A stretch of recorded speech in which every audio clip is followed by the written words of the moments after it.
Hello, everyone. Today we are going to learn Chapter 11, Managing Transaction Exposure. The learning objectives include 1. Describe common policies for hedging transaction exposure. 2. Compare the techniques commonly used for hedge payables. 3. Compare the techniques commonly used to hedge receivables. 4. Describes the limitations of hedging. 5. Suggest other methods of reducing exchange rate risk when hedging techniques are not available.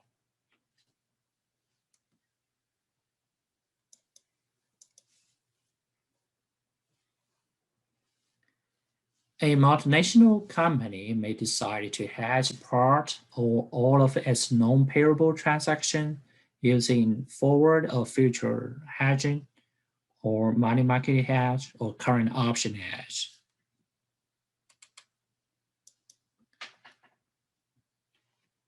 Forward or future hedge on payables allows an MNCs to lock in a specific foreign exchange rate at which it can purchase a currency and hedge payables. A forward contract is negotiated between the firm and financial institutions. The contract may specify the currency that the firm will pay, the currency the firm will receive, the amount of currency to be received by the firm, the rate at which the company will exchange currency, also called forward rate, and a future date.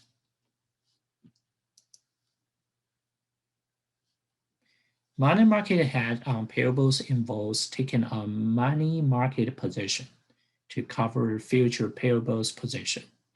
Typically, if a firm prefers to hedge payables without using its cash balance, then it must borrow funds in the home currency and invest in the foreign currency. Call option hedge on payables. The advantage is provides an effective hedge. The disadvantage is the premium must be paid.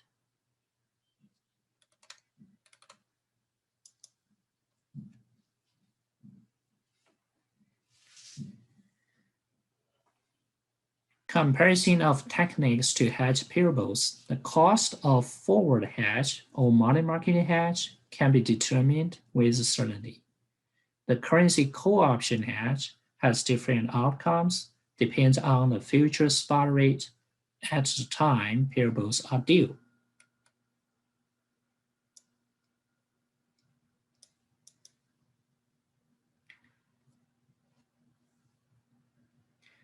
Put option hedge on receivables provides the right to sell a specified amount of particular currency at a specified strike price by a specified expiration date.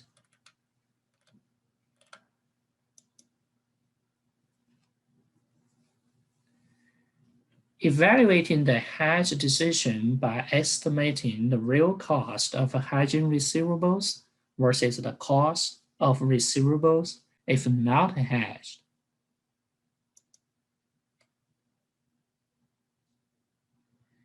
So Exhibit 11.9 is a review of techniques for hedging transaction exposure. So this exhibit is really important. I would like you to read carefully and put this in your mind.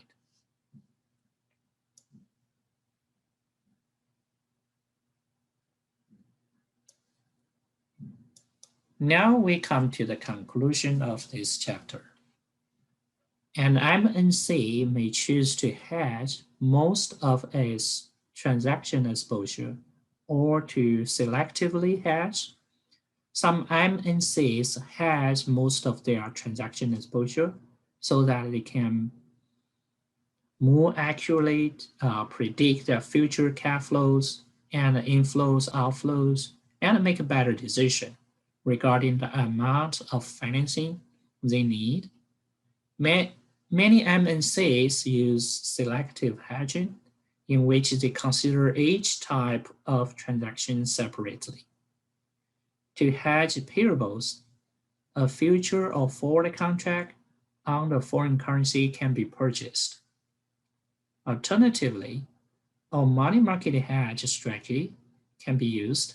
In this case, the MNC borrows its home currency and converts the proceeds into the foreign currency that will be needed in the future. Finally, call options on the foreign currency can be purchased.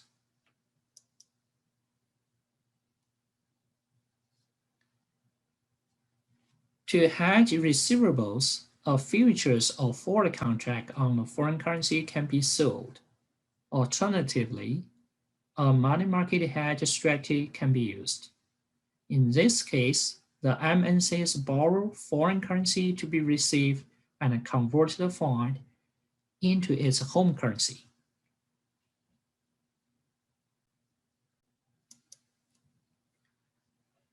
One limitation of hedging is that if the actual payment on a transaction is less than the expected payment, the MNC is overhedged and is partially exposed to foreign exchange rate movements. Alternatively, if an MNC has only the minimum possible payment in a transaction, it will be partially exposed to exchange rate movement if the transaction involves a payment that exceeds the minimum. Another limitation of hedging is that a short-term hedge is only effective for the period in which it was applied.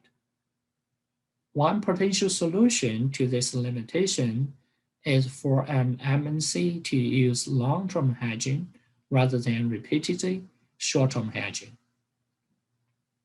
This choice is more effective if the MNC can be sure that its transaction exposure will persist into the distant future. When hedging techniques like a forward and a currency option contract are not available, there are still some methods of reducing transaction exposure, such as a leading and a lagging, cross hedging, and currency diversification.